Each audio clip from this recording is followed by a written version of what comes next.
जदि आपण माने +3 फेज 2 को अपेक्षा करिसंती ताहाले आपण मानक पई आजिरो भिडियोटी बहुत गुरुत्वपूर्ण कारण मुझे भिडियो माध्यम आज जहाँ भी आपण मानक पई डिस्कशन करी जदि आपण एई टाइप रो मिस्टेक करूचंती ताहाले आपण मानकू कॉलेज रे सीट न मिल पारे किंबा आपण मानकर एडमिशन मध्य न होई पारे।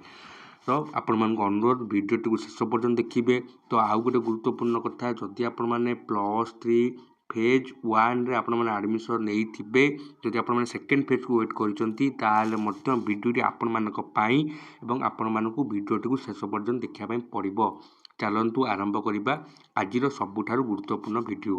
देखो भिडियो आरंभ करने पूर्व गोटे इम्पोर्टाट टॉपिक गोटे जे वर्तमान जाए +3 फेज 2 रो कौन सी नोटिस बा गाइडलाइंस आसी नहीं।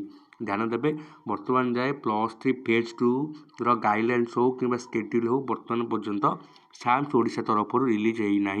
जदि आपण मैंने +3 फेज 2 को अपेक्षा कर समय बा किछि दिन धैर्य धरी जातु। चलित सप्ताह से सुधा प्रायतः आपण मान +3 फेज 2 रो गाइडलाइंस एवं नोटिस साम्स द्वारा प्रकाश पाइब एवं जेबे प्रकाश पाइब आपण को आम टेलीग्राम चैनल हो यूट्यूब चैनल हो आपण मानकू संपूर्ण सूचना आपण मानकू जणाई दिया जिवो। आशा करी आपण माने बुझी पारुथिबे। चलंतु जिबा हमर मेन टॉपिक ऊपर को देखंतु एमती भी किछि पिला अछंती जो माने फेज 1 रे एडमिशन नहीं सारी से फास्ट सिलेक्शन हो कि सेकेंड सिलेक्शन हो कि थर्ड सिलेक्शन हो कि वेटिंग लिस्ट एडमिशन हो से माने अपेक्षा करिसंती जदि वेटिंग लिस्ट आमको अपॉर्चुनिटी मिले आमे सॉरी जदि आमको सेकेंड फेज रे जदि आमको अपॉर्चुनिटी मिले आमे सेकेंड फेज रे अप्लाई करिवु। सेकेंड फेज रे जदि से पिला सिलेक्शन होउची ताको फेज 1 रु सीएलसी आनी देले ही जाई कि समानकर एडमिशन हबो जोटा आपण माने मध्य जानिसंती। किंतु किछि पिला एपरि करूचंती कि वर्तमान जाए फेज 2 स्टार्ट हेनी से माने सीएलसी नहीं आसी सारिलेनी।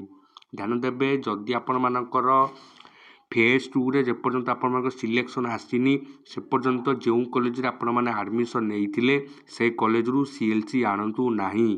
ध्यान देवे तार रीजन होउची एटा कि जदि आपण मानकर फेज 2 रे सिलेक्शन होउनी आपण किंतु सीएलसी नहीं आसीचंती। सपोज फेज 2 रे आपण अप्लाई कले आपनकर सीएलसी सॉरी आपनकर एडमिशन हैला नाही किंतु आपण फेज 1 रु सीएलसी नहीं आसीचंती आपण ना फेज 1 रे पढ़ी पारिबे जा फेज 1 जो सिलेक्शन हेतो से कॉलेज रे पढ़ी पारिबे ना फेज 2 रे तो आपण मानको हेइनी एमित हेले गोटे वर्ष आपनकर बर्बाद। आपण दुईटा कॉलेज जो चाहिए को कॉलेज रे भी एडमिशन नहीं पारिबे नाही। ध्यान देबे जदि आपण एडमिशन करि सारिचंती जे पर्यंत आपण मानकर फेज 2 रो अप्लाई न जेपर्यंत फेज 2 रो सिलेक्शन न आसीनी जे पर्यंत आपण कन्फर्म हेई नाहांती मते कॉलेज सिलेक्शन मिलिछि बोली से पर्यंत फेज 1 ने सिलेक्शन हेइतिबा कॉलेज रु कोनोसी भी सीएलसी आनंतु नाही। जदि आपण मानकर जदि न होउची सेकेंड फेज रे आपण चाहिले पूर्व कॉलेज रे पढ़ी पारिबे जेपर्यंत आपण सीएलसी न आनिचंती। थरे आपण सीएलसी नहीं आसीबा अर्थ आपण आउ पूर्व कॉलेज रे पढ़ी पारिबे नाही। तेणु ध्यान देबे ए प्रकार भूल केबे भी करिबे नाही। आशा करे भिडियोटी आपण मानकू भल लागिथिबो एवं आउ गोटे कथा वर्तमान पर्यंत सेकेंड फेज रो कोनोसी भी गाइडलाइंस आसीनी आपण माने अपेक्षा करिवे गाइडलाइंस आसिले मु आपण मानकू समस्त इन्फॉर्मेशन प्रदान करिवि। धन्यवाद।